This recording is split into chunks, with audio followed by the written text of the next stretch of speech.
l'Esprit Saint est donné à tout le monde.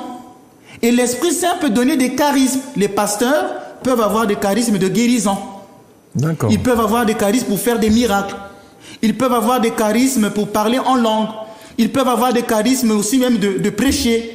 Je ne nie pas. Ici, ce qu'on appelle les charismes. Mais ne confondez pas les charismes au sacerdoce. Le sacerdoce est un pouvoir mystérieux que le Christ a transmis aux apôtres et les apôtres l'ont transmis aux évêques et les évêques le transmettent aux prêtres. Quiconque n'a pas reçu une ordination ne peut pas s'autoproclamer prêtre. C'est comme dans ces églises, parfois il y a des gens qui disent je suis bishop. Mais bishop veut dire évêque.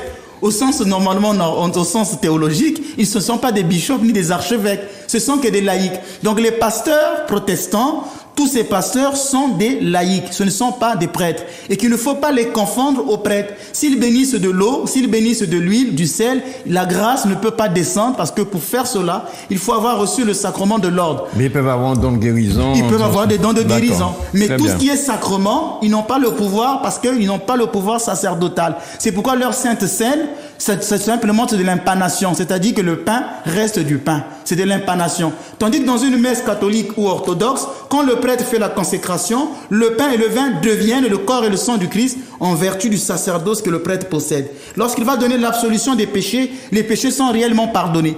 Mais quand un protestant va prier pour le pardon des péchés d'un frère ou d'une sœur, ça dépend si le péché n'est pas mortel, il ne pourra pas être pardonné parce que cette personne n'a pas reçu l'absolution des mains d'un prêtre. Donc il ne faut pas confondre le prêtre au pasteur. Le prêtre est un pasteur, mais le pasteur n'est pas un prêtre. Bien. Alors, avant de vous poser la question de comment se déroule l'ordination d'un prêtre,